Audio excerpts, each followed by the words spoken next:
Қадірменді қауым, енді себепсіз еш нәрсе жоқ. Себептің басы мына бабаларымыздың Наполеон соғысына қатысып ерлік көрсеткені осыдан 2 ғасыр бұрын. Соның әлі күнге дейін дұрыс айтылмайды, жазылмақ түгіл деген жағдай болып еді осы күнге дейін.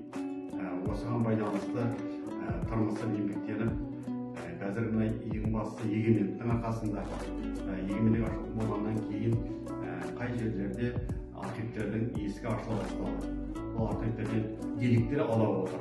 Тарихтың қойнауына сол кезде бабалардың ерлігі жазылған жағдайларды елеп ескеріп, былай айтқанда негіз қылдық кітапқа.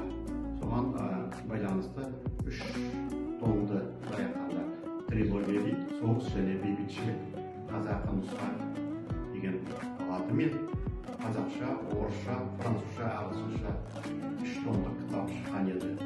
Бұл мүлде Наполеон соғысына қатысты.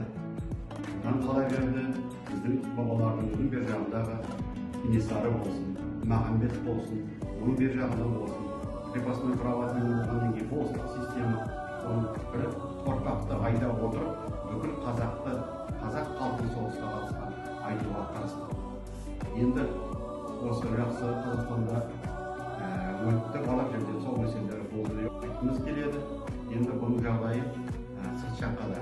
Оның ішінде түгелдей француз халқына байланысты болғаннан кейін француз тіліне аударғанбыз, мұны айтып кеттік.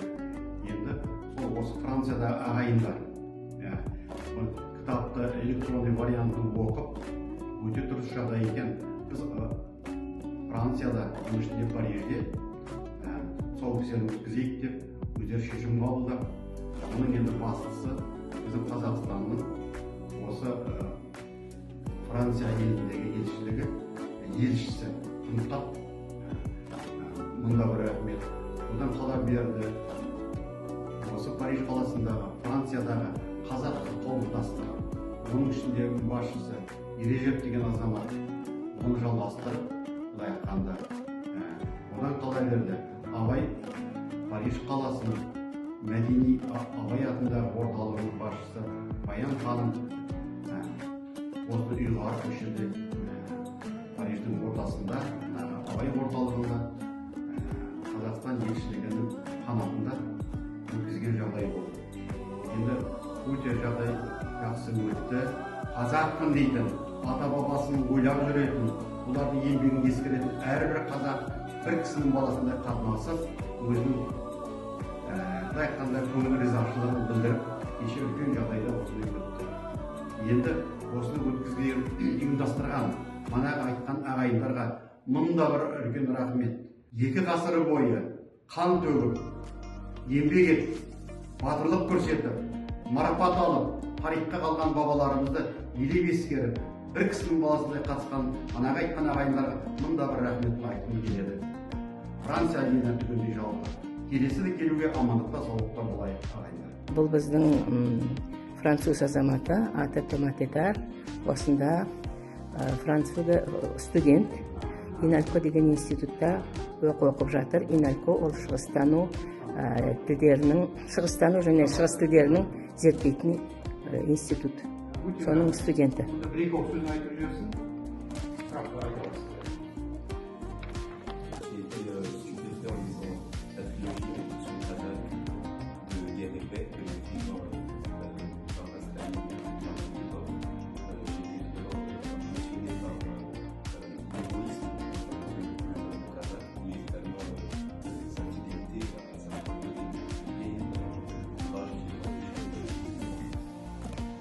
Мен жазушы Дютмағамбетов Жалғыз Қалидің «Соғыс және бейбітшілік қазақы нұсқа трилогия» кітабын оқып қайран қалдым.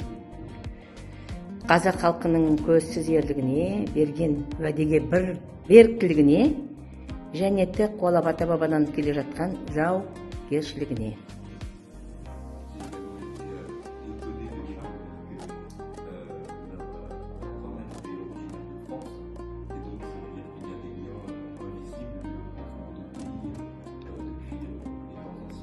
Жақсы. Одан қала бері түп әжелерінің Франциядан екені таң қалдырды. Олай болса екі елді ертегі кезден байланыстыратын білінбейтін сезім бар екенін анықтадым.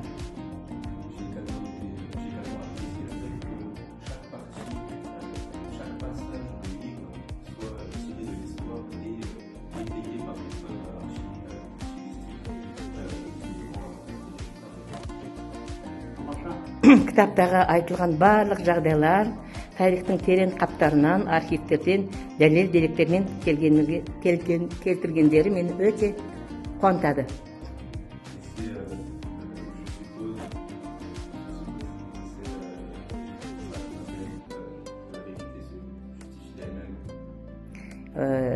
Жалпы айтқанда, енді қазақша шындыққа құдай жақ деген осы болар деп ойлаймын дейді, қазақша айтқанда.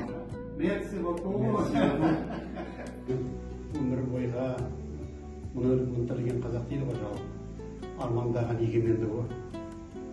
Егемендікке бәс жоқ нәрсе ғой. Енді алтын қолда барда қадір жоқ деп біз кейде білмей айтамыз.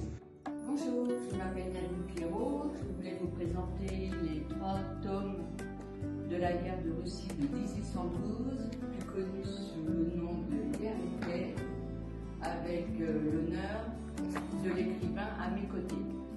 J'ai découvert le Kazakhstan depuis 4 ans. Je m'intéresse passionnellement à cette histoire, à ce peuple, ses traditions. Et je voulais vous dire aussi que je suis fan de Dimash Kudaibergen.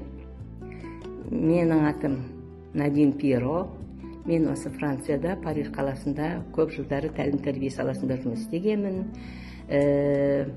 Бүгін жазушы Дүйсмағамбетов Жалғас Қалидің соғыс және бейбітшілік қазақы нұсқа кітаптарының трилогия, бұдан соңғы жазылмай, айтылмай келген тарихты оқып біліп, керемет жағдайда болып отырмын.